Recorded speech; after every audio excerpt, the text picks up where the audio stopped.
Hello and welcome to this continuing first look exploring session looking at Pelopidarum Secunda, or the fall of the House of Pelops, as I'm currently working my way through alternative titles for this. That's the second one that we're going with. This is an odd text. It hasn't undergone much in the way of a modern editorial procedure. We're lucky that we were able to find that the records of Early English Drama Project had actually done a transcription, put it online. Thank you so much for that, because it was a big gap in my to-do list of plays, and we have managed to fill it in. It's a long play. This is the second of 4 sessions. We're going to continue this next week with this sort of expanded universe Greek tragedy type thing, and find out how it's all going to fit together.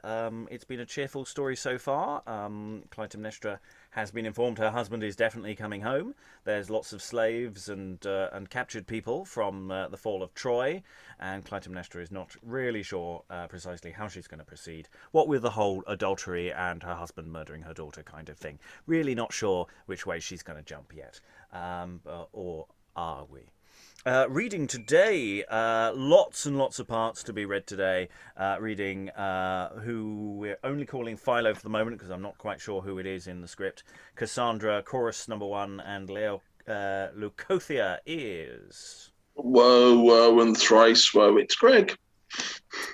Reading Melissa, Artemesia, Agamemnon, Atreus, and Electra is... Lynsey Beauchamp, I'm happy. Reading Cariclia, Semeleia, Talthybius, Aegisthus, chorus number 3, and Chrysothenis is... Rachael, and I know it's not the right Star Trek, but live long and prosper. Reading Niobe, Damalis, Euribates, chorus number 2 and 4, and Heliodor is... Hi, I'm Eric. I'm tragic. And I'm your host, Robert Crighton. I will be reading Iphionysa, Megasthines, Cytemnestra, and Stropheus today, as well as occasional stage directions. There aren't that many stage directions, but they are quite interesting. So, without further ado, we're going to dive into what we're calling Act 2, Scene 2. Precise division of scenes is a little tricky to guess, and just a warning, that there might be some bits in the wrong place that we're not sure about. It's that kind of manuscript, I say, not really been edited in modern times, so it's all a magical mystery tour. It really is. There's almost no punctuation, and yeah, we're all gonna have a bit of a go at this. I'm going to ask Greg if you could just read the opening stage direction as we dive into the entrance of happy people from Troy. Act 2, Scene 2. Enter the captive ladies of Troy. Cassandra, Iphionysa, Melissa, Cariclia, Niobe, Artemesia, weeping. Crossed from above, outcast of destinies, born to some state that I might be dejected, wearied with numbering of my miseries, I sue to death, and am of death neglected. Shall I not think this, that I am unblessed, cursed, unworthy, and unfortunate, when life and death denies me my request? I hate myself, whom life and death doth hate. Oh, that my blood were turned all to tears, that outwardly I might consume with weeping sorrow unseen, unpitied inward tears, and strangleth up my soul with narrow keeping, husband and children, friends and country lost. I must serve strangers' lust that grieves me most.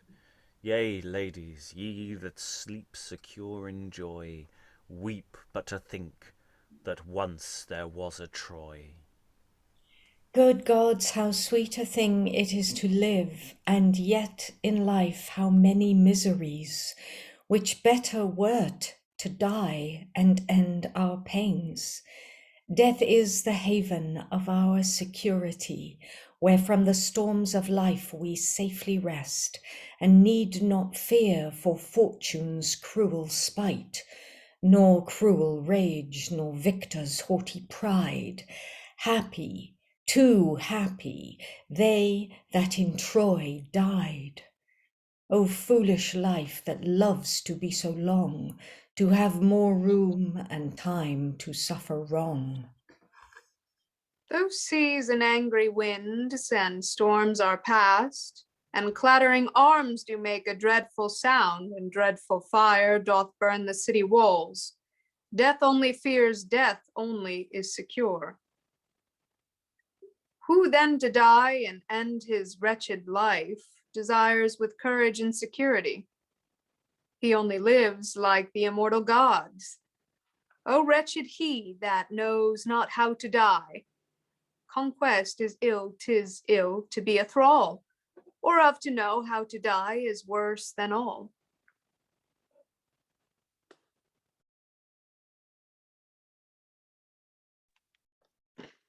And was it enough that fame should spread and noise through all the world our wretchedness, and fill the pens and books of future times with long recital of our overthrows? But must we thus, poor captive, seely souls, serve to make up a triumph's furniture, and be reserved as pleasant spectacles to glut the eyes of these Mycene dames? Oh, grief of griefs, greater than to behold the smoking towers of Troy in cinders rolled. Come, Agamemnon, with thy cruel troop. Come, Grecians all, and let this my blood seal the fearful ruin of Troy's commonweal. Read in my face whole volumes of despairs, and perfect Iliads of our endless cares. See how the frost of woe congeals my tears, and winter snows upon my golden hairs.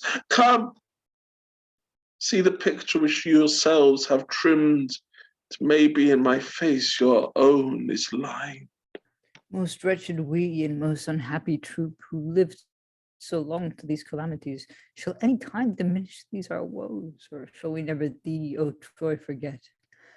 Oh no, though Lethe were our usual drink, and nothing else but loaves were our food, nature did wrong to give us memory, a nest wherein builds naught but misery. Tell Nursey that sad and dismal tale. Shall ne'er this ocean of our cares find shore? Must still new storms roll on us more and more? Shall ne'er these daily accents make an end, which from our hearts such woeful times do send? Did ever any sea attend more duly upon the course of his pale sovereign, or pay the impost of his floods more truly than you unto calamity have done? The smoke that doth from our affection rise, how can it not dissolve even flinty eyes? We saw, O Troy, O wretched we that saw, and could not help, of most unfortunate, the towers builded up by the gods themselves in burning flames. O Troy, for this thy hap, we never shall restrain our mournful tears, but always weep. Ay me, wretched I, my heart doth break to tell our misery. And why should I recount their treachery? Those walls which all the proudest of our foes could never conquer by their mighty force, and by the treason of one baleful night brought unto ruin and destruction. Who can for grief their treacheries recite? Alas, my speech with sudden fear is stopped, and trembling horror of that doleful night forbids me to express my former grief. But I, who in my plaints do take delight, and love to think upon my miseries, will straight unfold an Ilias of woes. I will not tell how many men are slain, how many widows for their husband weep, how many parents for their children mourn. No Hector's death, no slaughtered Troilus, but I that thrice unhappy night, will here decipher in my mournful plaints, when we, believing Sinon's feigned words, received the engine of calamity, that fatal horse, the ruin of our walls, wherein so many armed men enclose, brought us that night unto these miseries. O miserable and unhappy wights! Yea, heaven have sworn we must be miserable. Heaven, oh heavens, what could you endure so long, so piteous lamentations? Could you withhold whole showers of streaming tears? Sweet sisters, sisters now in misery, who lately revelled in jollity. Alas, alas, that we should live to be else but scraps of a proud victory. Is this their laurel and their triumphs prized, tread us down with foot of high disdain? Can nothing but the tears of withered eyes their sceptre and their glorious pomp maintain? Come, death, my last resort, my last desire, my author in the heaven of my retire. When misery hath done her utmost spite, yet thou quittest all with love, peace, and delight. O Troy, yet not now Troy, let me forget that there was an Ilium in Troy set. Farewell, farewell, thou April of my youth, whose few and short showers on my tender green makes me now plunged in misery and ruth. Lament the time that thou hast ever been. Alas, that this December I should see, and in this winter's could thus frozen be.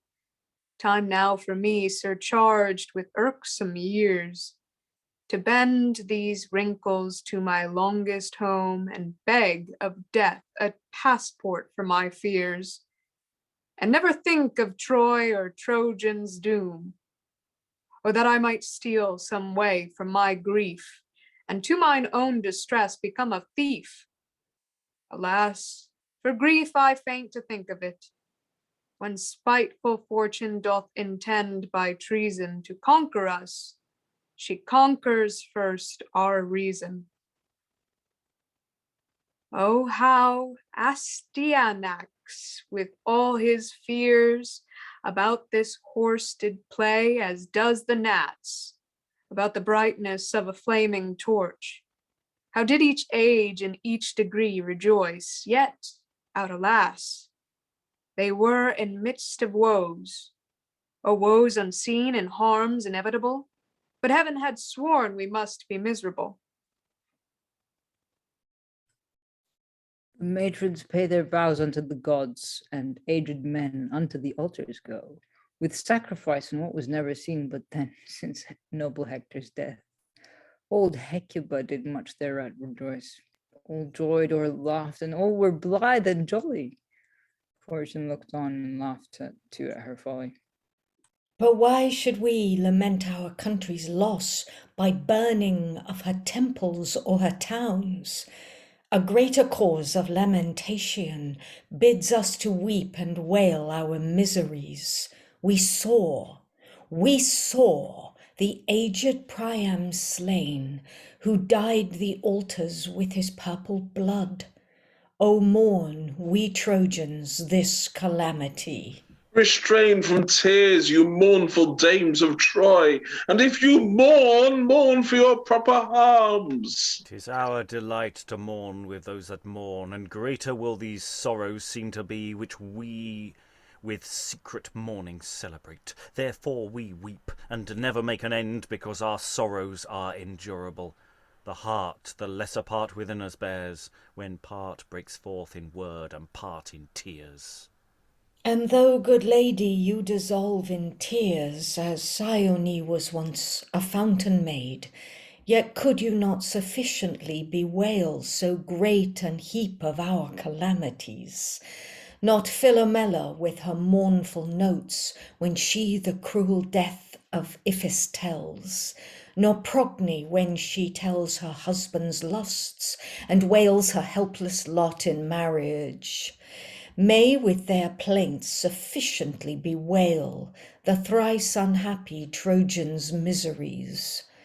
Though that the swan should tune her dying voice and warble forth a lay of wretchedness, or sad Altyone should mourn her Sake's death, yet could not all their lamentations contain, O Queen, our great unhappiness. Had I a new heart every day to break, yet all these hearts all new were all to overreach. Why doth my good lady tear her hair, rather than call upon the immortal gods to help us in this our calamity? Our miseries are such we need not fear. Nor have a care for to appease the gods, for they would, I know, they cannot hurt. The chiefest comforts of my life are gone. My dearest country spoiled by enemies. My father and my sisters all are slain. My brothers all by war are perished. Cousins I had, but most unhappy I who had and have not I me out, alas. Unhappy mother, who thy children saved and husbands slain. Most unhappy I who lived to see both their unhappy deaths. And thee, O wretched mother and unfortunate, turn to the hateful shape of a howling dog. Only Cassandra shaped to her remains a shape most fit for her wretchedness and pains. Now, but alas, I me, and cruel fortune now hath done her worst. See how her countenance begins to change. See how her golden hair begins to stand these uncouth passions. Surely signify she with some heavenly fury is enraged. Whither am I carried? Whither shall I go? Phoebus depart, the Trojans all are slain. Where am I? Where's the light? The sky is dark. Two suns appear. I see the Phrygian woods. I hear them call, Cassandra, where are you? Father, I come, O Hector, peace. Peace, Troilus. I come. She falls down. Behold, the fury of itself is gone, and she is fallen as doth a sacrifice before the altars of the victor's hands. But here comes Agamemnon with his train. But before Agamemnon comes in, I think we should just go over some of the cheerful and happy sentiments that have so far been put forward by these unhappy captives of Troy. Lots and lots of different speakers there. I'm not sure how many of them were particularly differentiated in their characterization. I don't know whether they're there to be a sort of wall of wailing or whether they have very distinctive different directions. Obviously, Cassandra steps out as being quite different. And is also, there are lots of hints that Cassandra's got lots of more physical action going on, lots of hair pulling and tearing and stuff. And that stuff towards the end, I hear them call Cassandra, where are you? I quite like that as a reading. These are all very, very traumatized people who have survived a truly horrible war, and probably really horrible things have just been happening to them. Things are not going to go necessarily very well for anyone. Rachael, you want to dive in first? Yeah, I think you could, the way that we were doubling on the women speaking, I think you could double these and combine some of them down. So instead of, was it 6 women that she comes in with, or 6 or 5 or something like that? 5. Including Cassandra, there are officially 5, but actually there's 6. Yeah. Because we don't know who Philo is. It's this mysterious name in the stage direction that isn't fully clear who that's supposed to be, and I don't know who it is. So, yeah. Anyway, sorry, you were saying lots of people. No, just for, production purposes, I think you could combine some of those women, so maybe she only comes in with 2 or 3. I know. I for once, I'm actually thinking that this makes more sense if you've got, in fact, even more people on stage. That you could actually break it up even more if the individual speakers are not as fully individualized. Then actually, you could have a lot of speakers here, and you could break the speech up even more because this is demonstrative mourning going on here. There's something really interesting that could be stage exciting about this. Lynsey. Yeah, I was sort of going to say something similar, like if this was a sort of refugee camp or something, and there's just you see these kind of pictures on the news of this sort of just you know endless fields of mainly women and children suffering because of war, and just sort of kind of to us, apart from one or two characters, like Cassandra, there may be quite random women. They're possibly a bit faceless, a bit characterless, but they're sharing a common woe. The what they're suffering has gone beyond their individuality in a way, and there could be more power in that kind of thing. Although not sure how that's possible to stage, but I would agree with you there. Eric.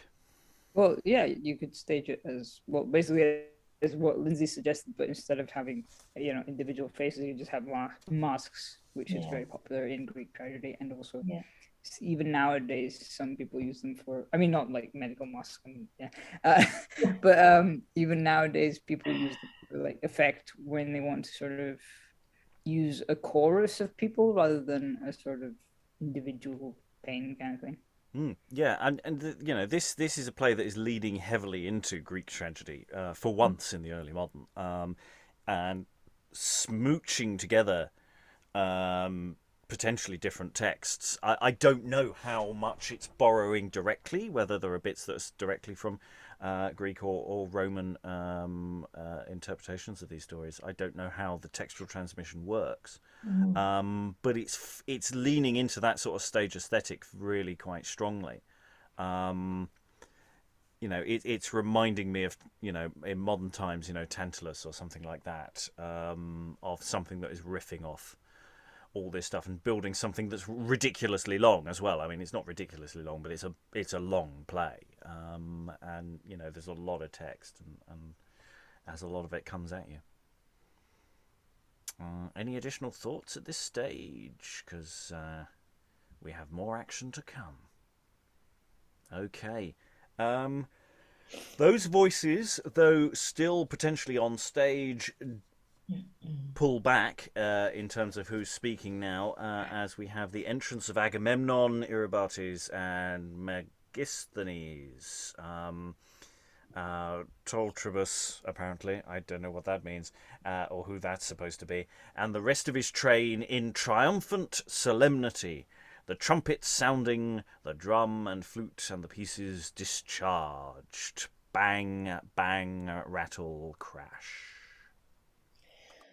Through many dangers, both on sea and land, and all the storms that winds and foes could raise, from 10 years' irksome expectation and valiant Hector's oft prevention, at length I safely to my country sail, return a conqueror victorious. O happy day! Thrice happy eyes that sow this long expected public jollity. This was I born to Troy's great siege to raise, and join my country's service with my praise. Megasthenes, thou often by the way didst call to mind thy former services. What solemn triumphs now will thou prepare? Art thou not glad that thou art freed from fear? What fear? A passion that my soul doth scorn, a passion that yet never durst approach the world-subduing spirit of Megasthene. Witness those Trojans, squadrons that retired, Polron to Polron, trooping up in blood. Witness those chariots on caparisons that fled the sight of this sword brandished, raising up foggy clouds of dust to heaven, threatening now chaos unto nature's frame, or dreadful darkness to the amazed skies, and made the sun, but not myself, to fear. I that ran, forced those brave battalions, advancing me against their counter scalps, and daring Troy to feed my hand with death, or stand my martial looks. What need I fear? You wrong my prowess and great puissance. Pardon, great sovereign, for Megasthines speaks nothing, but Euribates will prove it.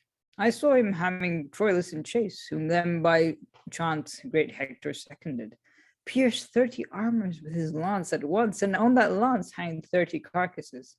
And still on that lance, and still he changed this lance and regarded there hung a chariot wheel upon the point, and like a button dulled it from transversing, which when he saw, he stuck it in the ground. There stood it like a shipmast turreted, or like some stately spitwell fraught with larks. Then drew he forth his sword, and then he slew some with the lightning, and some with the wind that issued from it, as he brandished it. Few with the blows, till following Hector close, stretching his arm in heat of execution, this blow fell short, and gave the earth a wound that made her to the very center groan. But afterwards this scar so festered and grew so large that Simois, breaking in, forsook his channel, joined it to the sea, and now it makes a bay so deep and wide. 50 great ships may there at anchor ride. And after this he took his battle axe, and laying low like bronzes on their helms, he mauled them down with super vacuous force, and made one helmet dash in another's brains.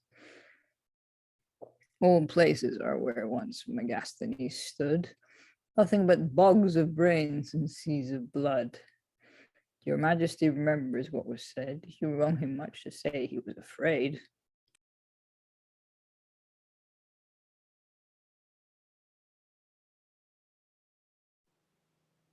Believe it, king. View but that personage, that justifies far greater likelihoods. He is as tall a captain of his hands as are the cedar trees in Libanus, and as courageous as the sturdy oak, as skillful as the ram that batters walls and levels mighty rampiers with the ground, as wise as is Jove's murdering thunderbolt, for you, Euribates, are envious and speak with too much reservation. Then good Megasthenes, do thyself advance and verify all with thy countenance. Jest on, my lords, your cedars, oaks, and rams, and bogs, and seas, and spears, and thunderbolts, they cannot daunt my magnanimity. I that have walked with presence undismayed in face of Troy before their catapults, and rescued kings and mighty governors, and scorned life as life doth scorn this dust, and never was so thick environed, but wished for more, that through more carcasses my horse might learn to take the deeper trot, dyeing his pasterns with vermilion, and move my spirits with a proud career. I, in the 10th year, when that Troy was sacked, when bulwarks fell to ground before my face, and towers did obeisance to my looks, base slaves like you intended pillages, I paired the streets with complete armed men, but that the rest might bear some part with me, and military discipline might learn, these 10 years' wars had been a day's dispatch. My wrath and valour had not yet full allayed, incensed by sight of those base scraps of Troy, these captives as you term them, creatures. Mine eyes could not contain their threatening waste, but with their beams did set the sails on fire. My feet earthquakes, my breath did tempests move, and when I did encounter Boreas' blast, then did the starboard and the larboard drink. Their full carouse of Neptune's troubled floods, and whirlwinds carried some unto the seas. The sails were leeward, and the rudder fast. In floods of my disdain the ship did hull. These dangers were my courage minstrelsy. Then I feared none. All feared Megasthines, and asked the king whether I do rejoice for peevish puling fear's deliverance. No, good Megasthenes, I'm satisfied. Only let us be thus beholding unto you, that with your wrath you conjure not this air, and with your speeches raise not Troy in Greece, that makes these captive dames afresh to mourn, thinking they see that fire, those streams of blood, those heaps of corses that you mention. But you, fair ladies, be you not dismayed. I'll undertake to please Megasthenes. Leave off to mourn. This day is festival. So were the days of Troy before her fall. So were the days of Troy's prosperity. Let us unto the sacred altars go. My father was before the altars slain. Let us together pray to Jupiter. Shall I to Jupiter Hercules pray? Think'st then thou dost thy country Troy behold? Oh, yea, good sir, and that prayer must the old. Here is no Troy, Cassandra. Thou art mad. Where heaven is, there Troy will soon be had. Be not afraid, though thou a servant be. I need not fear. I am near liberty. Live thou secure. Death is security. Thou needst not fear. But Agamemnon must. What need he fear who is a conqueror? The thing he thinks he little needs to fear. Well, well, Cassandra, now I do perceive thou with thy wonted fury art enraged. I must go on and pay the gods my vows. I promised if I ever should return. He kneels at the altar. You mighty power, great patrons of the Greeks, who safely have me to my country brought from 10 years' war with happy victory, and freed from dangers of tempestuous storms, all praise be yielded to your majesty. 100 oxen, as I promised, shall straight be on your sacred altars slain, and all your temples smell with frankincense. Grant, O ye powers, so to defend us still, as you from dangers of this war preserved, that Grecians may your hallowed names adore. Agamemnon riseth from the altar. Now have I done our duty to the gods.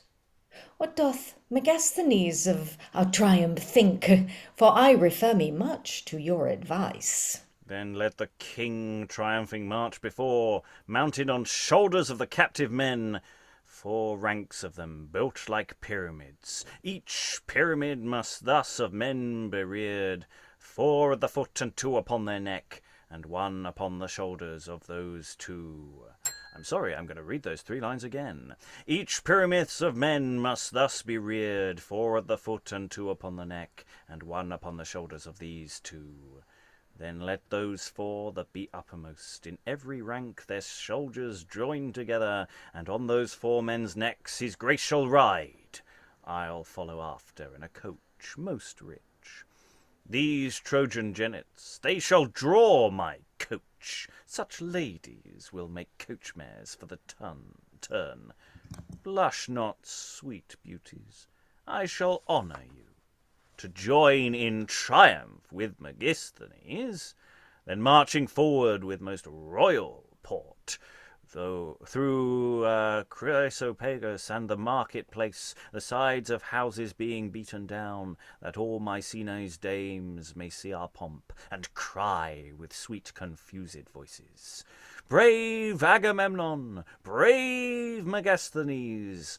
The rest shall follow with their pillages, such as their based minds stoop to take at Troy. Then let us be received solemnly at Prytaneum and Delphinium, with entertainment of orations, and by our side shall go stunt translator, please, for the next couple of lines. Eric, please step in and save me. And by our sides shall go Chanifri and Orzones, and Pelagore, for they make up a triumph's furniture, thus marching through Mycenae's chiefest streets. In Callipygus tower we will repair, where are the kings of Greece enthronized, erecting there our trophies to the gods, concluding all with vows and sacrifice. We will proclaim a feast for 7 days, and make a general gale delivery, and making all the conduits stream with wine, these 7 days Mycenae shall rejoice, and swallow nothing up but pleasantness. Bravely resolved, brave Megasthenes, assure yourself that I will think of it. And exit Agamemnon and various other peoples. Cassandra will not go, but is going to remain silent for a little while. I'm not going to say until when, as it's a bit spoilery. So, I have to say, when I was doing Megasthenes, I was getting very close to doing a full Jeremy Clarkson type voice there. It's just, jest on, my lords, your cedars, oaks, it gets very male here. And yeah, I think someone was commenting similarly on the chat. It's, there is just, look at what we did. Aren't we great? I'm better than you. Some people who probably, not great guys. Thoughts in the room about this sequence, following on from these Trojan women, who are still there throughout all of this, who only has Cassandra as a spokesperson. Lynsey.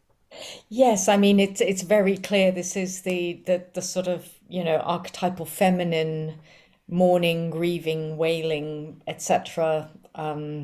Victims of war, and the archetypal male of we did this and it was great and we're fantastic.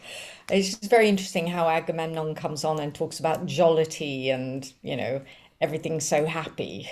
We're surrounded by all these weeping and wailing women, so quite interesting. Yeah, it's also interesting. Actually, Agamemnon doesn't say that much and sort of gets on with doing the altar bit, and it's like he's surrounded by hotheads or similar. I don't know who these two people are in meaningful terms. I know what Agamemnon's supposed to be like, but I have no real knowledge of these people. So I'm wondering if there is a sort of slight difference there, and what Agamemnon, whether he's more conscious of his public voice or not. I may be reading too much into that or not. I don't know.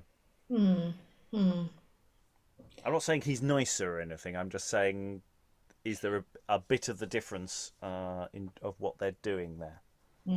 I think there could be. I think there could be. The others. He's giving the others a stage to kind of, triumph. And he's paying his homage to the gods. Yeah. So quite a triumph, and they're going to get the ladies to draw the chariot, which again gives us, I think, possibly more dating evidence that this is somewhere in the 1590s. I think it's post-Tamburlaine, isn't it? It's again, I'm feeling post-Tamburlaine, post-Spanish tragedy. We're trying to isolate when it probably might have been written, and there's lots of little indicators that we're getting later and later with every session we do. I don't think we're ever going to narrow it down very much more than that. But last decade of the 16th century at the moment. Rachael. I mean, with Agamemnon, even though he's saying less, I think he's saying something, he's signaling something, and there might possibly be something that would be in his body language, because the things that these guys are saying is very heinous. And, even if they're prisoners of war, to take them out and treat them like horses is I think, even beyond what people expect to see from these women who've been taken as prisoners of war. And that he's saying nothing, and he's not, saying, that's an absolutely terrible thing. There's still, because he's not saying they're still people or something like that. Or even if you wanted to take them and do, whatever to them, that this is just too far and you need to chill out. I think that does say something about Agamemnon. And even how he says he's praying to the gods. He's saying, I'm doing it because I promised to if I ever got back.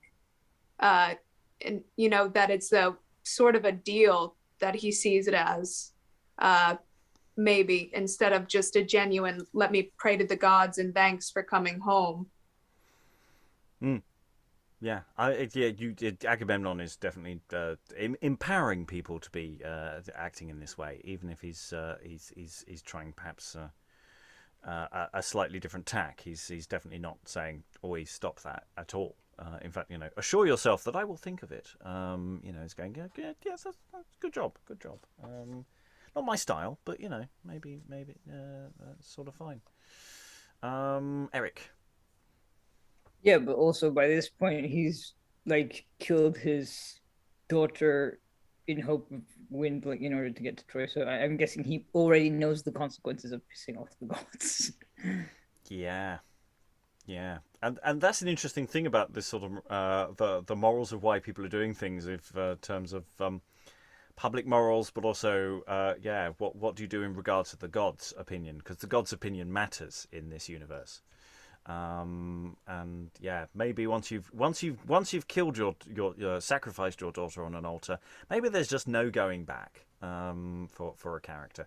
I'm just putting that out there. Anyway, we haven't finished the act. There is still more to go, and in the arsehole stakes, riding high at the beginning of the play was Atreus, who now returns to the stage. So Agamemnon's exited. Everybody exits apart from Cassandra, pretty much, from the previous scene. So we might call this a separate scene, actually, which I haven't done in our version. So scene something or other. Anyway, enter Atreus, Aegisthus secretly following behind him with a naked sword. I that did never thank a greater power for benefits received than mine own, will now, for fashion's sake, go thank the gods that Agamemnon is as good as they, and Agamemnon's father best of all. Well, I must moderate your superlatives. I that have lined to change the course of heaven, to play with nature in Thyestes' feast, to break up hell, raising Thyestes' ghost, will give some thanks to nature, heaven, and hell, and wish them to continue their obedience. And I wish you continuance of that mind. Shaking his sword, Aegisthus is. For her Thyestes, vengeance comes behind. What shall I offer? The blood you least suspect. These flowers? Those altars must be better decked. That withered head becomes those altars better. And he kneels. I'm assuming that's Atreus. I'll pay my vows. You are a heavy debtor. Gods, if you be, Then quickly you shall see. I must be brief. I'll make up your belief. And Aegisthus stabs Atreus. Go. With such another trick were worth a crown. The root is dead, the branches must go down. Well, Lie you there, your son shall after, or else I am deceived by your daughter. And he tumbles him behind the altar. So Aegisthus tumbles the body of Atreus behind the altar. Cassandra now speaks. Now will the gods revenge the Trojan blood, and he that conquered Troy shall now be slain. For of his life this is the period amidst the joy of solemn banqueting, when all their minds by wine from care are freed, and sorrows of the war are quite forgot. The Mycene lord, adorned with captive spoils, lying secure upon a purple bed, shall by the hands of his disloyal spouse and by Thyestes his wicked son be slain. Then stately Troy again thy turrets raise, and shining glory as thou didst before. And though all consolation many days have been a stranger to Cassandra's heart, admit it yet, Cassandra, for this once, first viewing Agamemnon and his death, and then the life of all his ancestors downward from Jove, whom reference accepts, a whole inheritance of villains. Who knows Tantalus, that hears of hell, for hell itself is known by Tantalus. Of Pelops. He made a conceited dish to entertain the gods with mockery. Pelops, restored to life, had been no son, had not profited what they begun, besides conspiring on Eumaeus' death by help of his false servant Myrtilus. He takes this fellow in this treachery and drowneth him for a gratuity. The best is this, his rate deny it, yet the Matoan sea will testify it. Besides, all his 2 sons he left behind him, whereof the one the other's bed defiled, the other feasted him with his 2 sons. Thyestes, to receive his monstrous feast, lies with his daughter, as Apollo bade him, and of his daughter is Aegisthus sprung, that must make Troy amends for all their wrongs. At least he should come rawly to the act. He lately learned a pretty introduction, for he hath cut Atreus his uncle's throat. Whereof small speech is made and few offended, his father's just revenge being pretended. The gods that love not Troy do love them less, since Greece is plagued with this wickedness. A curtain opened by Euribates, whence Agamemnon lies and rubs his eyes. Euribates, what time of day is it? Far in the day, my liege. An heavy dream hath held me long in dark perplexity. Methought my body vaulted round about. Neither mine arms had strength, nor eyes had light. But as I looked to smother up my breath, in stepped 2 dragons, female and a male, and stung me to the heart. But light of day, death and his brother, sleep hath chased away. Fetch me my shirt, my queen prepared for me, the shirt, the work of my beloved queen. She charged me to give notice of the time when it should please your majesty to rise. She meant to come herself and bring that shirt. Will her to come, and leave the chamber, go. Perhaps she hath some secret speech with me. Exit Euribates.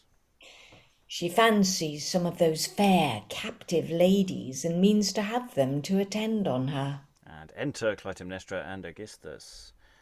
Stand there, Aegisthus, when you hear me say, I fear it is too straight, then straight come you. Dear Clytemnestra, sleep I not too long, but wars are past, and weariness breeds sleep. No, good my lord, sleep still, if so you please. You wrong yourself thus to abridge your ease. Is that my shirt? Yes. Will you put it on? Yea. Give me leave to help you in these camps. Let Clytemnestra be your armourer. I fear me 'tis too straight. At which point in steps Aegisthus and stabs him. 'Tis wide enough, you need not mend it more. Now there's an hole there, wanted one before. Possess yourself, Aegisthus, of the crown. I'll go and cause this carcass be conveyed to some odd place, for any's good enough. Act 2 choruses in an interesting order, then speak. She blames her husband's love at Troy, and seemeth to be wronged. He blames his slow return, which she did wish to be prolonged. This shows that causeless injury is in itself a shame. Some allegation must be made, and somewhat must be blamed. But this dissembling jealousy, preventing just complaints, doth hide the daily luxury of many seeming saints. Bravely resolved Aegisthus that thou hidest his for whose looks thou fearfully abidest.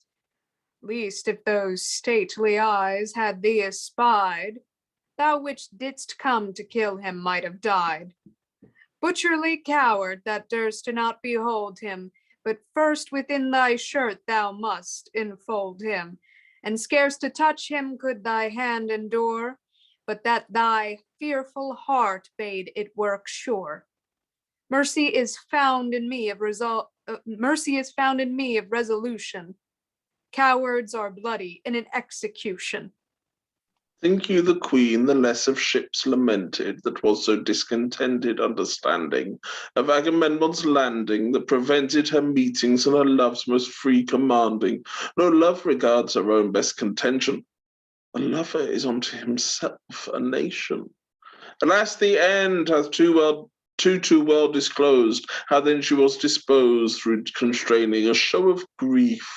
With feigning words she glozed Euribates with questions detaining, asking good news, willing to hear the worst, that through her very eyes her meanings burst. And thus you see what statesmen lovers are, the least partakers of the common care.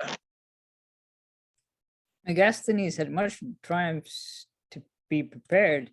Now all is dashed, our king is killed, provision ill spared. Now prowess will be light, esteemed men skillful in the wars that came from Troy find no reward but weariness and scars. The fruit of conquest all enjoy, but none rewards the pain of well-deserving men at arms when generals are slain. Unlucky wars, unthankful peace, when quietness remains, when wars doth waste both wealth and strength, and peace doth yield no gains.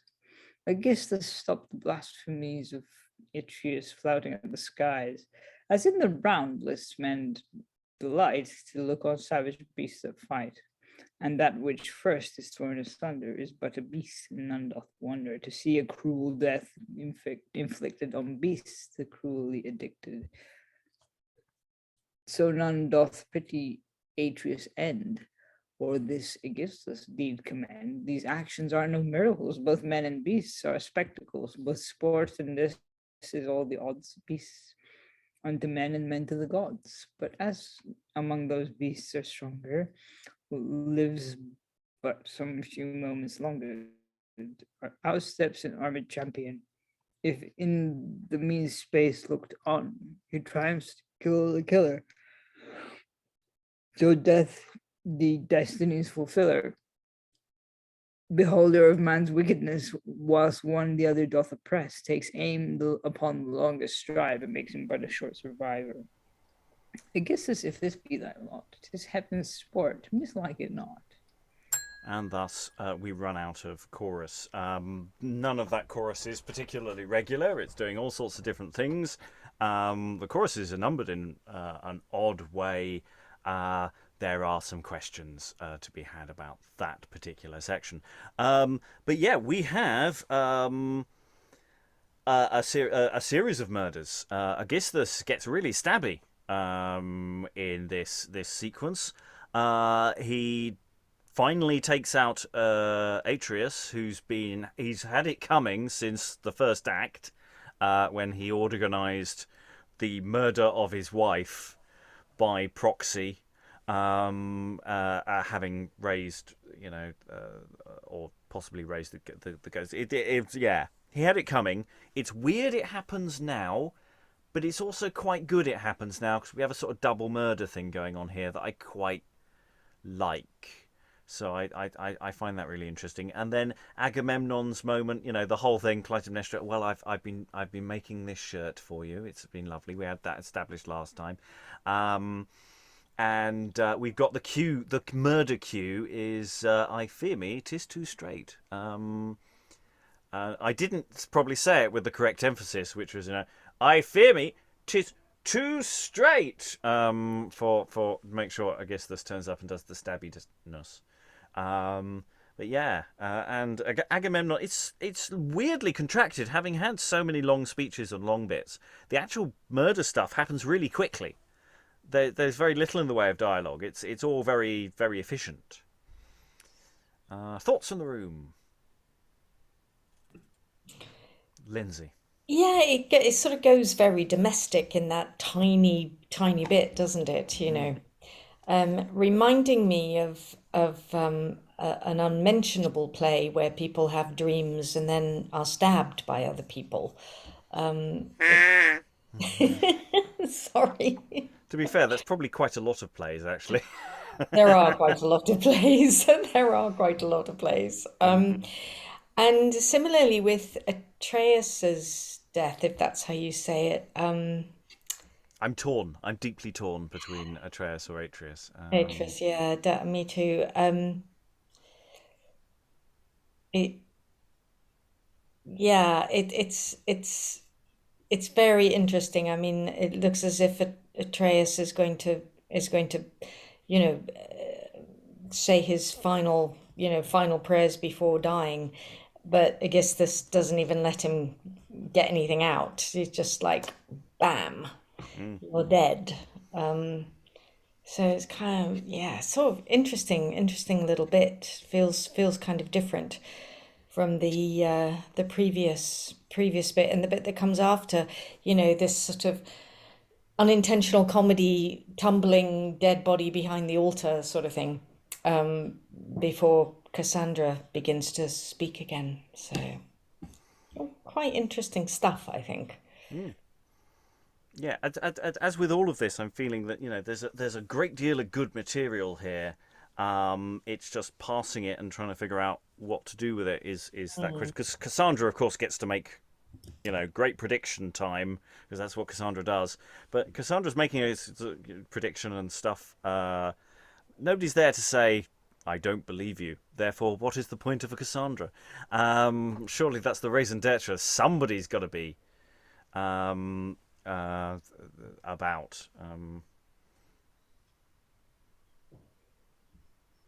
As it were. But, otherwise, an interesting speech.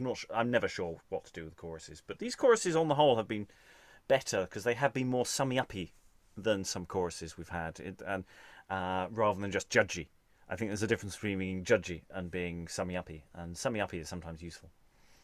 Those are technical terms, by the way. You can use them at home.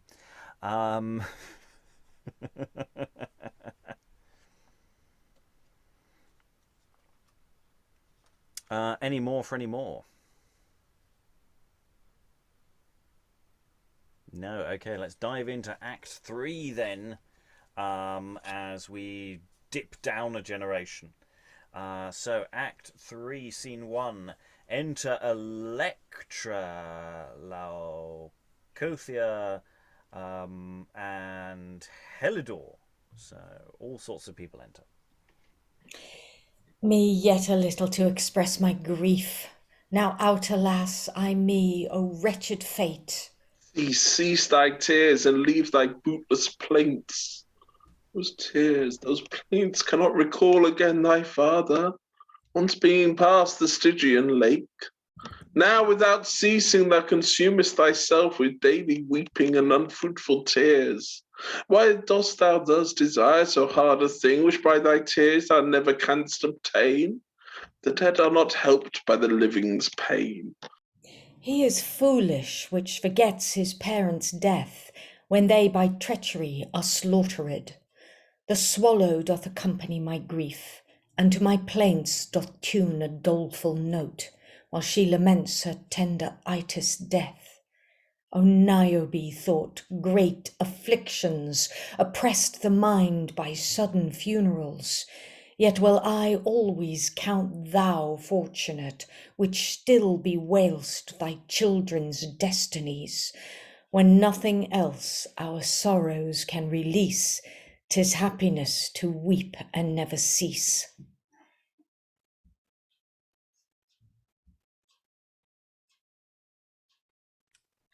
This harm redounds not to yourself alone, yet your complaints do far surpass the rest. Iphionysa and Chrysothenis are not thus vexed with the continual grief, yet Agamemnon, their father, is slain. Their patience is no discharge to me, nor cannot stop my lamentations. I take not grief by imitation. Cheer up, self, Electra, courage take, and think there is an heavenly power above, which sees and governs all things on the earth. Cast all your care on that revenging power. Neither let sorrow breed impatience, nor yet forget these hateful injuries. For time will easily change unto the best. Revenge doth come, and grows up with your brother. And Pluto shall give ear unto your voice, and have respect unto your mournful cries. Yea, but my life doth hopeless pass away. My strength doth fail, and I am spent with grief, bereft of father and my dearest friends. I am a stranger in my father's house. A greater grief cannot be reckoned than for to live at home as banished. Unhappy was the news of his return, but more unhappy of his cruel death, when in his chamber he was murdered. Love and deceit were authors of this deed. Deceit gave counsel, love did execute, and both concurring made a doleful end. O that same day, beginner of my woe, O day most hateful to Electra's heart, O cruel night and doleful banqueting, when he was slain by those same bloody hands which traitorously have overthrown my state. Then let some god send grievous punishment with speed upon those cruel traitors' heads, nor let them riot in security, whose hands have wrought such monstrous villainy. Take heed, Electra, of these dangerous terms. See how you have encumbered yourself, and brought great mischief on your proper head, whilst in wrath you breathe such discontent, and raise these tumults in your angry mind. There is no striving with superiors. I know yet well, but I am driven by wrath, and this exceeding mischief forceth me. Yet shall no fear of danger stay my course, till wished death doth end my wretched life. Of whom hereafter shall I counsel ask? Who shall provide for my necessities? Then you, my friends and my companions, cease to comfort me, your wretched lady. Your comforts cannot heal my malady.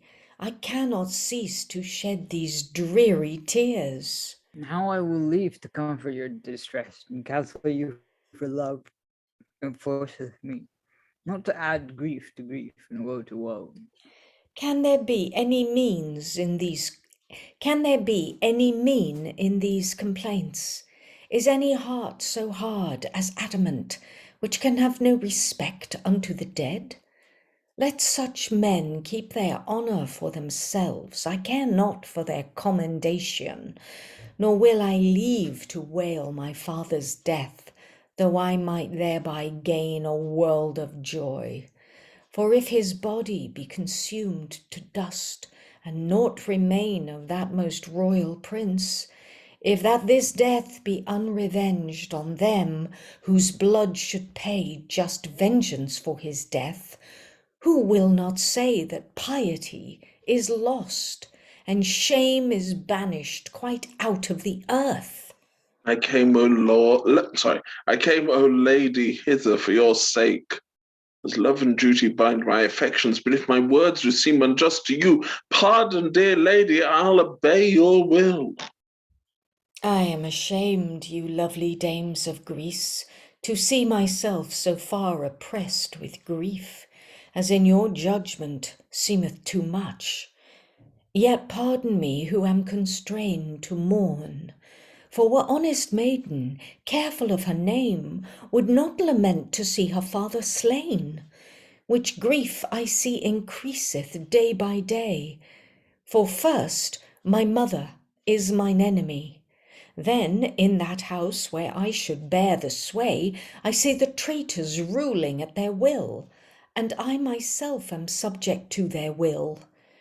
How do you think I am tormented there, when that I see Aegisthus in the throne, clad in the vestures of my royal sire, bearing that sceptre which my father held, and offer incense to our country gods, before whose sight my father he hath slain?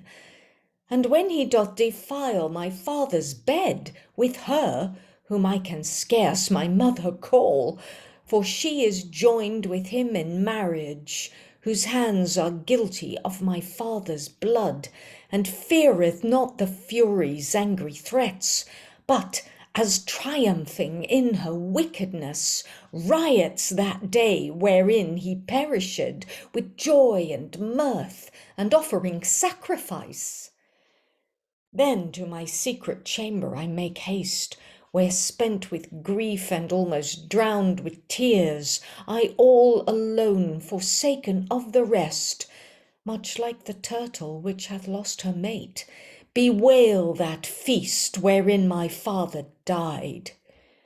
Yet dare I not, with loud lamenting voice, utter my griefs as wretches wont to do, for she reviles me with reproachful words. What, minion thou, whom gods and men do hate, are you alone hurt by your father's death? Weep still and never find an end of grief? Thus she insults on my calamity. But when she hears Orestes is alive, then she cries out like one of Bacchus' priests, "This thy device hath sent Orestes hence, and secretly conveyed him from my sight, but then shall feel deserved punishment." While she thus backs, Aegisthus cometh in, coward Aegisthus, sin of our house, who stirs her hate against my wretched head. But I, which still expect Orestes' help to make an end of these my miseries, am spent almost with grief and miseries. For whiles Orestes grows, my hope decays. So, loving matrons, I have lost myself, and clean forgot the worship of the gods, both which have happened by my daily grief. Peace. Say no more. I see Chrysothenis, your sister, coming hitherward apace, bringing a gift to offer to the dead. Enter Chrysothenis. Sister, why wail you thus in open sight? What mean these rueful outcries, daily mournings, these never-ceasing lamentations? Alas, I pity these your passions. I grieve to see your humorous affections. Nature that taught your eyes depression did never teach your heart dejection. 'Twas my sire that is slain, as well as yours, and in my veins of Agamemnon's blood no fewer drops do run than do in yours. What must Electra only she, faithful and dear unto Orestes be? Are your eyes only holy? What do you, alone in perfect singularity, detest that bed stained with adultery? No, I am as mindful of his death. I am as nearly to Orestes joined with faithful bands of love and amity as is Electra, and I hate that bed, defiled with incest and adultery. Yet is it bootless to remember him, unless by blood I could revenge his blood. Bootless it is to love Orestes dearly, unless I could recall him home again, and all in vain that bed I do detest, unless I could revenge the adulterers. Oh, had I power to execute indeed but half that anger which mine heart contains, it is not able to contain it long, soon would I comfort Soon would I comfort Agamemnon's ghost. Soon would I bring Orestes home again. Soon should they feel the rigor of my hate. But since I cannot execute my wrath, I must with patience still conceal my grief. 'Tis foolish to strive against a stream, for so you may be quickly overwhelmed. And if you strive with your superiors, your folly only shall be known to all. But you oppressed suddenly with thrall, then, sister, let us yield unwillingly, till good occasion bring delivery. 'Tis wickedness to do that mother's will, and to forget your loving father's care. These admonitions are not of your own, but such as you have learned of Tyndarus. Then choose you whether of the two to be, either of wicked disposition, or else forgetful of your dearest friends. You blamed of late your small ability, not able to perform what you intend against those filthy foul adulterers. Yet will not you assist me with your aid, nor help revenge my father's cruel death? Thus fearfulness is joined to the rest of all your faults and imperfections. Then either teach me, or else learn of me, what I shall gain by ceasing my complaints. My life is poor, but yet devoid of want, and by my care of Agamemnon dead, I strike a terror to their trembling hearts. I will not leave my purposed intent for all those benefits which you enjoy. Take you your table fraught with dainty meats, a little with content shall me suffice. I will not wish myself so fortunate, neither would you delight in this estate, if as a daughter you your father loved. Now when you should desire to be called the loving daughter of a noble father, you should be called a wicked mother's child. Do, and men will give you this renown. You are your mother's daughter up and down, and so yourself seem wicked to the world, while you betray your father and your friends. Sweet lady, be not too impatient. Your counsels both are worthy to be kept, if each would hearken unto others' words. Thus she requites my counsel and goodwill, with bitter hatred and reproachful words. But 'tis not love of brawling makes speak, but love of here for dangers imminent are falling down upon Electra's head, unless she soon leave to bewail the dead. Good sister, tell me what that mischief is. I willingly will bear whate'er it be. I will not hide one jot in secrecy, then thus it is. Unless you end your plaints and speedily forget your father's death, your whole abode shall be in dungeons dark, where Phoebus shall not shine to ease your grief, nor any man shall help you with relief. Advise yourself how to escape their hate. Be wise in time, lest you repent too late. And have they thus decreed to punish me? Yea, when Aegisthus is returned again. Then let him come with speed. What saith Electra? Why, let Aegisthus speedily return if they determine thus to handle me. Why do you wish yourself such misery? That I may live far from this company. Is then this life unpleasant to your heart?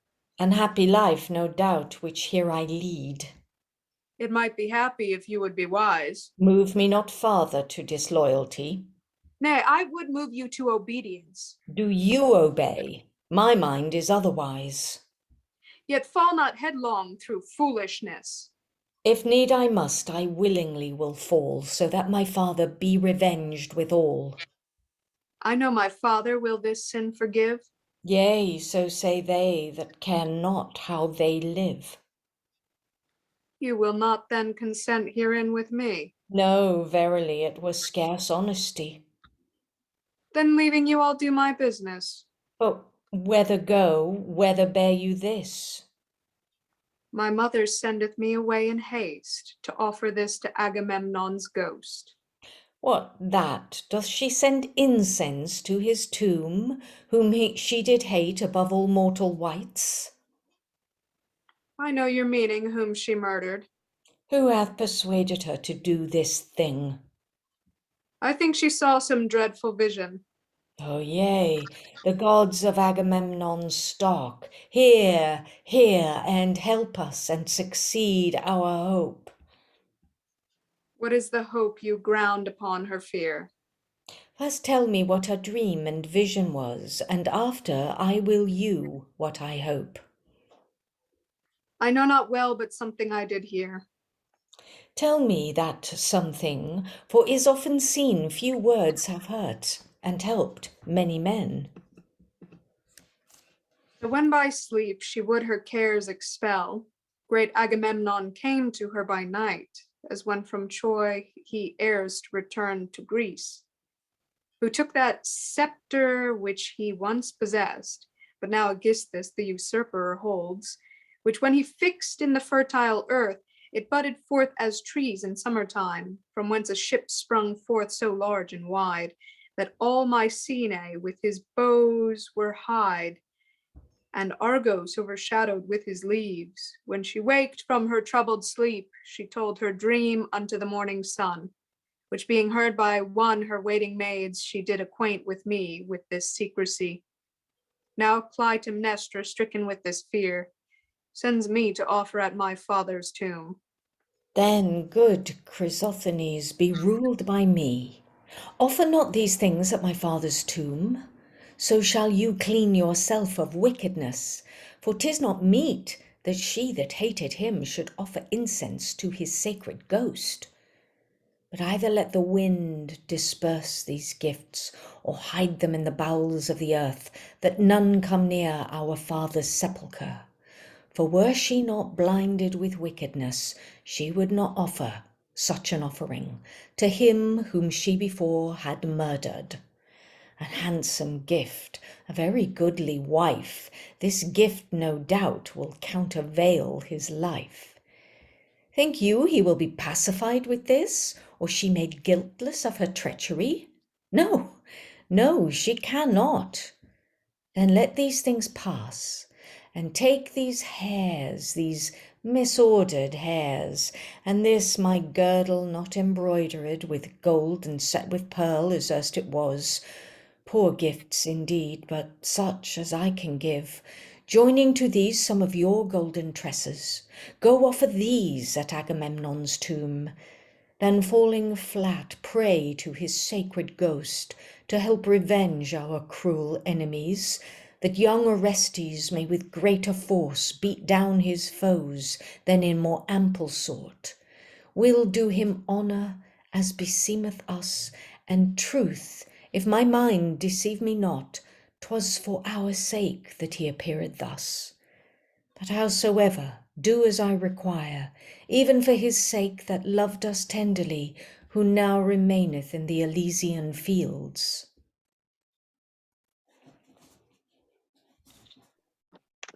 Her talk, dear lady, seemeth just and right, and you may well perform what she requires. I willingly do grant her just requests. Then, ladies, let me crave your secrecy. For if my mother understand this deed, undoubtedly I shall be punished. My mind presageth some revenge at hand when they shall feel deserved punishment, and this her dream doth plainly signify for our renowned noble emperor, that some acts imbrued in his blood still carries revenge upon these murderers. 'Tis Symphony that blood revenging power lieth hid, as it but cometh forth at length, pouring just vengeance on their wicked heads. For if we may conjecture of our dreams, surely I think this dream is ominous. Pelops, by thy bloody victory, how many cares hast thou procured thy stock? For since thou overthrewest Myrtilus and madest the sea be called by his name, thine house was never void of miseries, of doleful plaints, of hateful injuries. Electra, but who is he that Hither comes so fast. Is that I think that Electra's might be line? actually Electra's line. There, the Electra, that's probably a speech prefix. Apologies. Hey. But who is he that hither comes so fast? 'Tis Stropheus that saved my brother's life. He hath the feed of all my days of hope to cut or lengthen as his pleasure is. He hath Orestes safely hence conveyed, safely, and hence long may he be defended. Enter Stropheus. Stropheus, renowned through all the world for noble conquests at Olympia, taking my journey to fair Mycenae's walls to gratify great Atreus' royal son, by whose victorious host and mighty arms the lofty castles of renowned Troy, which 10 whole winters did undaunted stand, proudly condemning the Arcosian force, are brought to ruin and destruction, and with sulphurous flames are quite consumed. I, finding this most honourable friend murdered by hands of traitors cowardly, prevented of all better means of service, have undertaken safeguard of his son, which on the faith of an unconquered valour I will prefer as dear as Stropheus, and in him nurse his father's just revenge. But is not this his sister, who delivered her brother to me with so great affection that she seemed senseless when she parted from him? O say, good Stropheus, is my brother safe? I have no safer place to place my soul, if souls can be contained in a place, than where Orestes is set to be put. It grieves me when occasions makes me think on yours and his renowned father's death. How shall the acts of meaner men succeed when as so high desert, so ill do speed? If any pledges of unfeigned love have passed between my late deceased sire and you, his only dearest Stropheus, if any pity of your wretchedness may moved be within thy princely breast, if doubtful fortune and uncertain chance may stir within thy mind compassion, good Stropheus, keep him, gentle Stropheus, keep him as safe as heaven keeps the earth, which looks upon it with 1,000 eyes. So mayest thyself live in prosperity, and no such haps touch thy posterity. Though Agamemnon's miseries be such that none should dare to meddle in his state, yet I, Orestes, willingly will seek and shroud from danger of this adulteress. Trust still is good, prosperity doth crave it, adversity doth exact it and must have it. And here, Electra, daughter to my friend, receive this garland of victorious palm, by me in the Piscians' plays achieved, and in this in hope of better fortune were, I'll keep Orestes safely, never fear. And Stropheus exits.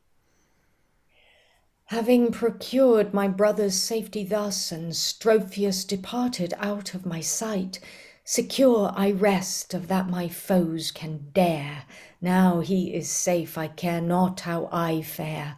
Now willingly I could with naked breast receive this adulterer Aegisthus' sword. Lo, where the cruel murderers do come, having with guiltless blood their hands defiled. Her face betrays her inward wickedness.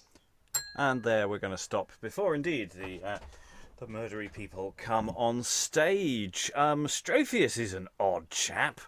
It's like at first it's just going, is it the wrong dialogue? Has it gone? No, he talks about himself in the third person. He just uses, it's like he's talking about something, so he has to name it as he talks about it, or the person he's talking about, or himself. He just has to say the name, and it's just this shoe, this me, Stropheus, and Electra, and this lamp, and he just can't seem to help himself.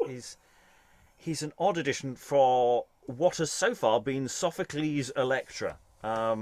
Pretty much this Act 3 has just been, with some differences, it's been pretty similar. We've given some names to some chorus people and done some some précis of bits and pieces and expansion of others, but it's been pretty close to Sophocles, this bit. And then we got to Stropheus, and I just went, I have no idea where we are now. I don't know where that comes from.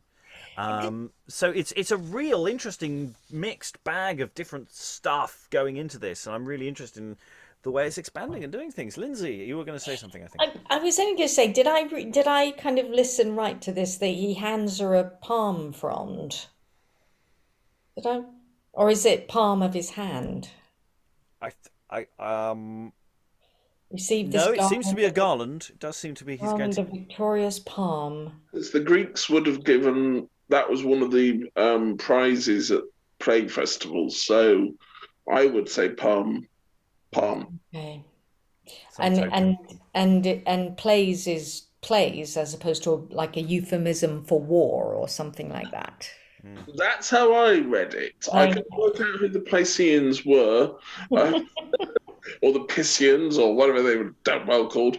But I think it's palmed. Yeah, I was completely confused, and the reason, and when I came in as Stropheus, I was like, is this Electra speaking? Yeah, that was my initial thought, but it doesn't seem to be. He just talks about himself in the third person.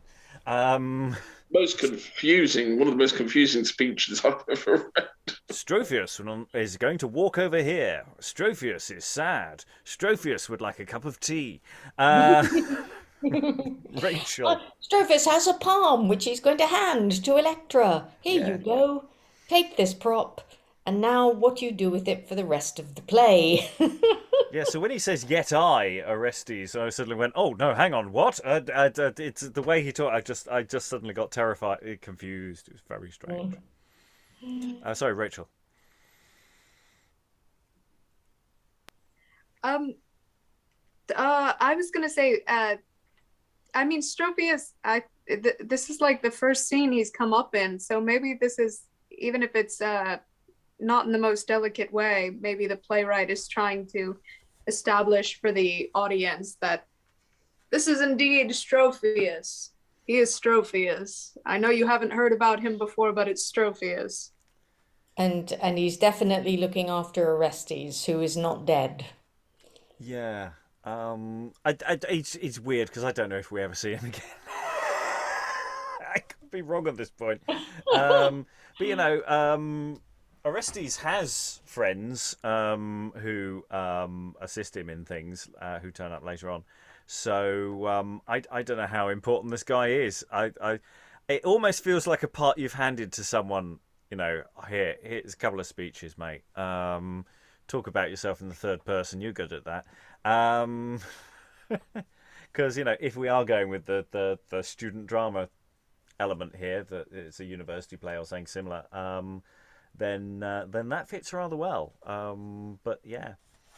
Yeah. Are we going? Does this start drawing from other Greek plays, or is it?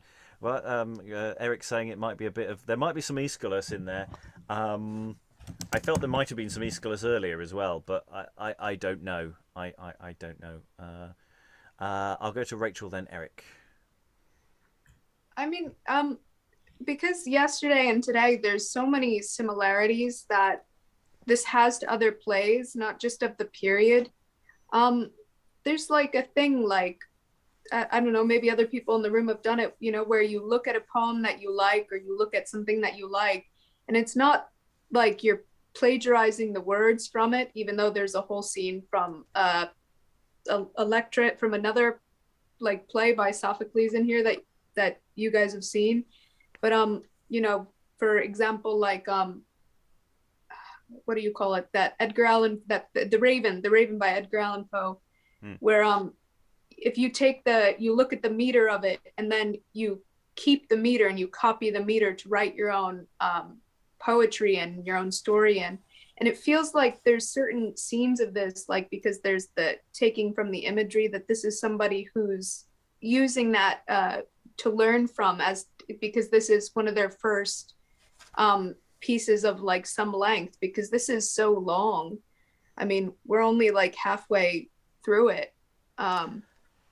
It Yeah. is long, but it's not It's not ridiculously long as a play. We're not doing quite as much text as actually we could do in these sessions. And yes, we are doing it over 4, but we're only just doing it over 4. I mean, it's a 3.5 session sort of length. So yeah, it's a bit of an ask to do, but it is doable in one evening. You just might have to book a really late bus home. Eric, sorry, you had thoughts on sources. Yeah, no, I was just looking up stuff, and it might be like a mixture of, libation bearers and Electra and probably Trojan women, which we got earlier, but I don't know because I haven't looked at that text yet. And a lot of the classical Greek in here just seems a bit like sort of mistranscribed. Because I think Stropheus is meant to be Tropheus, which is like sort of someone who is for a child, like a sort of like a not quite a nurse, but the equivalent. Ah, right. Then yes, that. So it would be sort of just delegated to someone without a sort of without a name as such. Yeah, well, they've been giving names to all the characters that Electra was talking to earlier. They're just chorus in I think in Sophocles' play.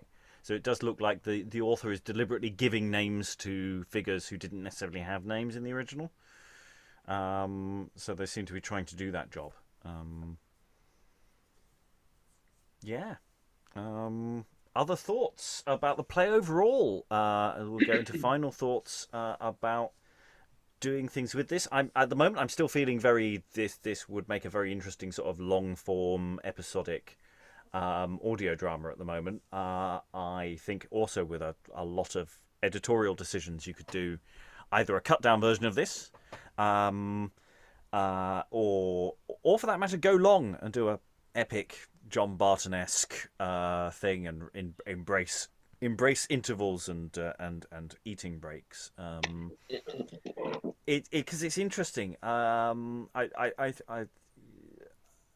don't know how effective some of the text is, because we're not quite getting into it because it's so unpunctuated and tricky to maneuver through.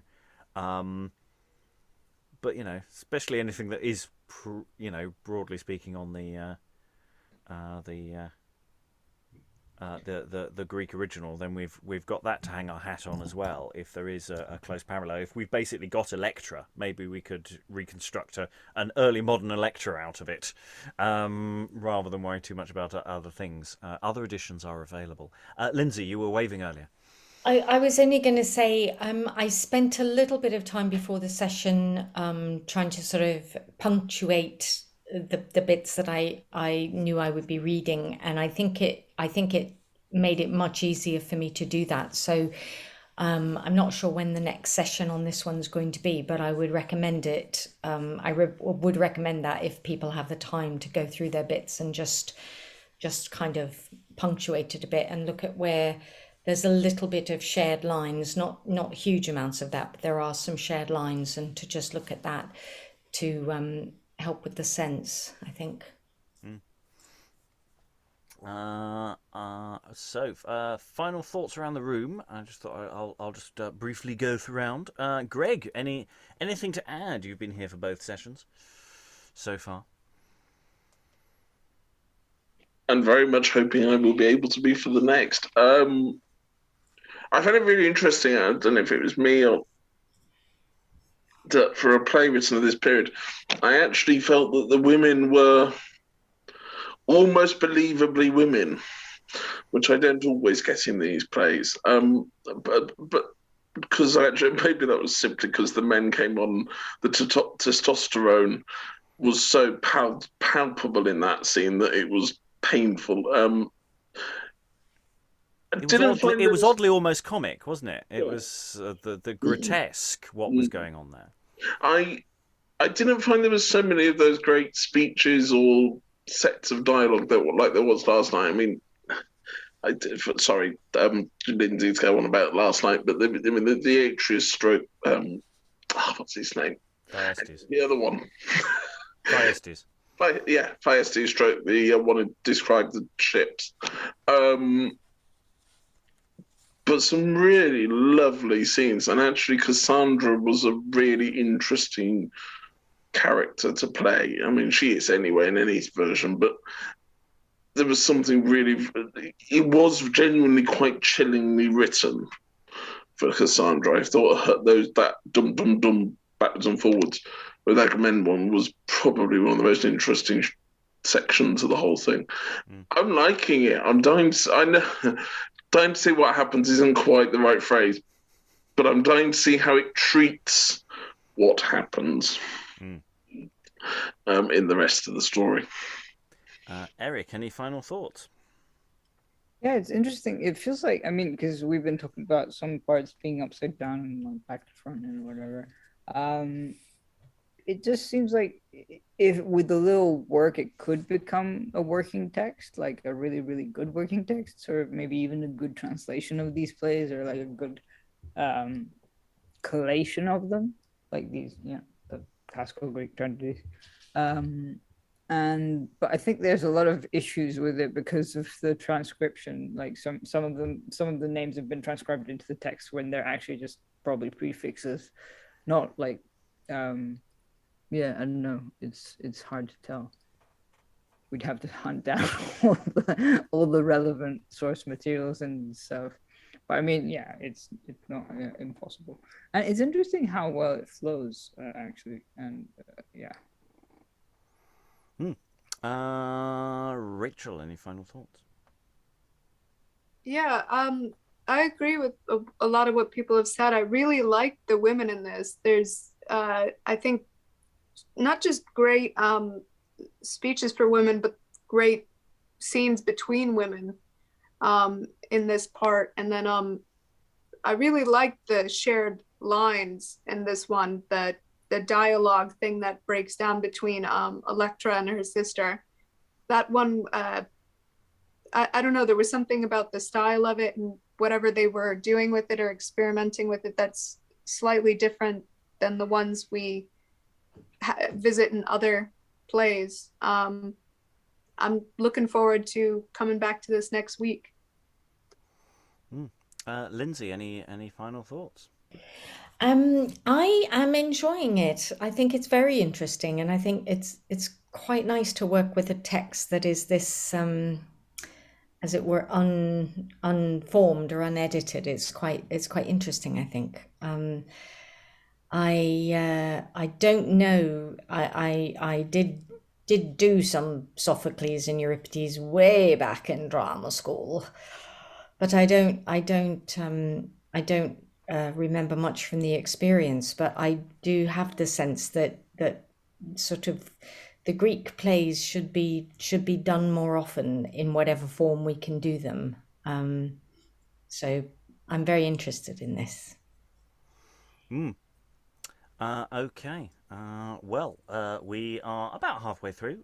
We have 2 more sessions. We'll do them next week, all things going well. While they're still relatively fresh in our mind. The narrative will flow forward and we'll find out where we are with Pelopidarum Secunda. All that remains to thank all these wonderful readers for all their wonderful reading. Thank you very much, everyone, and goodbye.